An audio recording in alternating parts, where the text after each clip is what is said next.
Hello, now we are going to discuss about partial agonist. Partial agonist. You know what are agonists? As we already discussed in our previous video, agonists are those drugs that bind to a particular receptor and activates it. Okay, and partial agonists are those drugs that bind to a particular receptor and partially activate them. Okay, partially activate them. Some of their examples are, number one is like beta blockers. Beta blockers, some of the beta blockers, not all of the beta blockers, but some. Okay, like for example, like pen butalol, this all. Okay, like ace butalol. Okay, cartilol.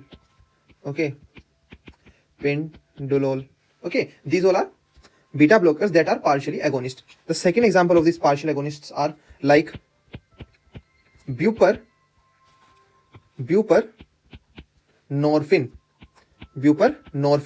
These are the partial. This drug is partial agonist of opioid receptor. This drug is partial agonist of opioid receptor. So when we can use where we can use this buprenorphine? Remember, this is used in the treatment of that addiction of heroin. You know heroin. See, if you have a patient who have heroin addiction, heroin is a drug. Okay, heroin is a drug. Common name is heroin of this drug. Okay, heroin is a drug. This is full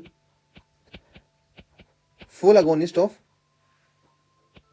opioid receptors. Okay, but to the addicts or who have addiction of this heroin, to them we give buprenorphine. Why buprenorphine? Because it is partial agonist of opioid receptors. Okay, now let's come to signal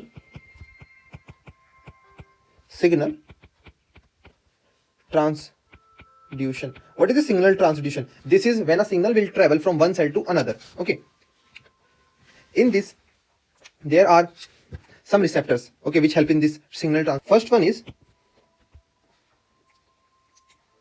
direct activation of ion channels. Okay, they are also known as ionotropic receptor.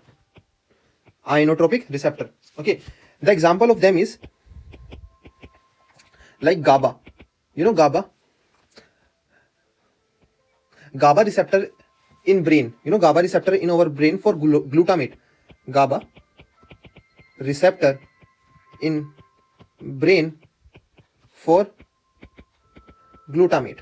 Okay, you know in ganglions we have like this is like ganglia. Okay, there are like two. Okay, here it's nerve to nerve. Okay, nerve to nerve receptor. Okay, so here what happens? Suppose acetylcholine will come and attach here. This is acetylcholine receptor. Okay, so acetylcholine will come and attach here. When acetylcholine will attach here, then what will happen? The potassium will come inside the cell. So when potassium will come inside the cell is hyperpolarized. Okay, you can study about this hyperpolarized and all of these things in physiology, video 1. Okay, cell is hyperpolarized now. Okay, now the second type is G protein coupled receptor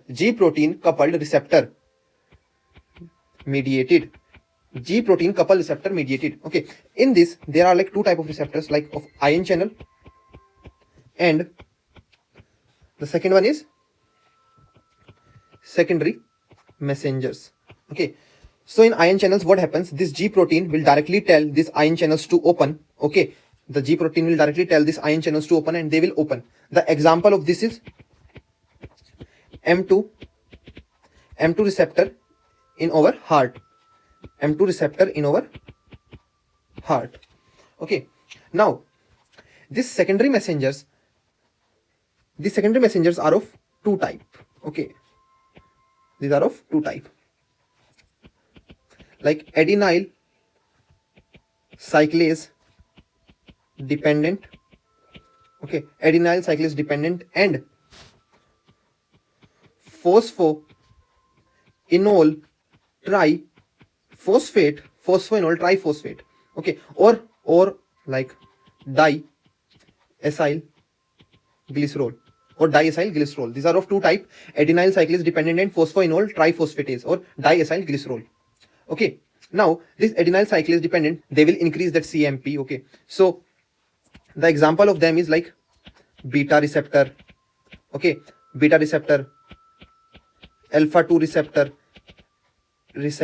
Now this phosphoenol triphosphatase, these have examples like M1 and M3 receptor, okay, M1 and M3 receptors, okay, and alpha 1 receptor, alpha 1 receptors. Okay, so as I told you, adenyl cyclase dependent. How this adenyl cyclase, what is the function of this adenyl cyclase?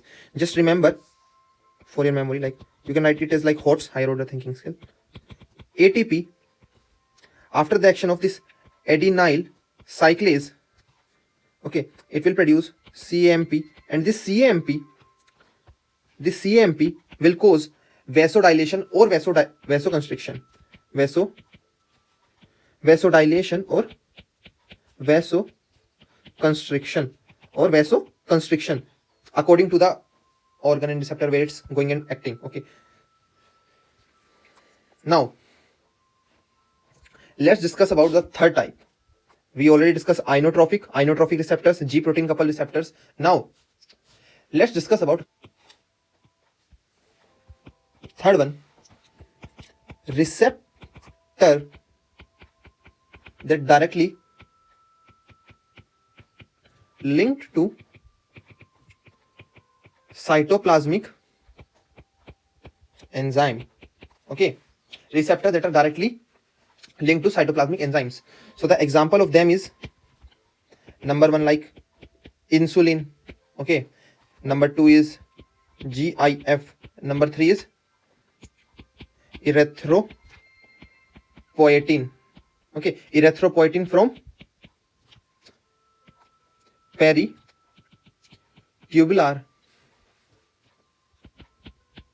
capillaries of kidney. Erythropoietin from peritubular capillaries of kidney. These are receptors that directly link to cytoplasmic activities. Okay, like insulin, it act on tyrosine kinase. Okay, receptors directly linked to cytoplasmic enzymes like insulin act on tyrosine kinase. GIF, growth inhibitory factor. Okay, it acts on many places. Okay, erythropoietin from peritubular capillaries of kidney. Okay, for your better understanding, I want to make one table. Just remember this table also. Cytoplasmic receptors, and here we will write nuclear receptors. Some receptors are present on the cytoplasm of the cell, and some are present on the nuclear membrane or inside the nucleus of the cell. Okay, so cytoplasmic receptors are, their mnemonics is CD. C for corticosteroids. C for corticosteroids, like for example of like glucocorticoids, mineralocorticoids,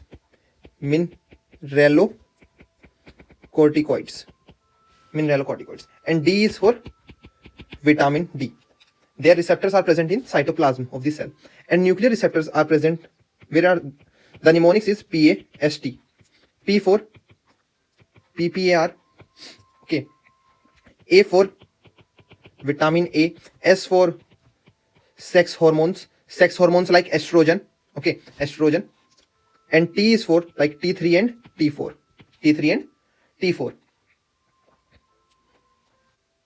That's all from this part. Thank you.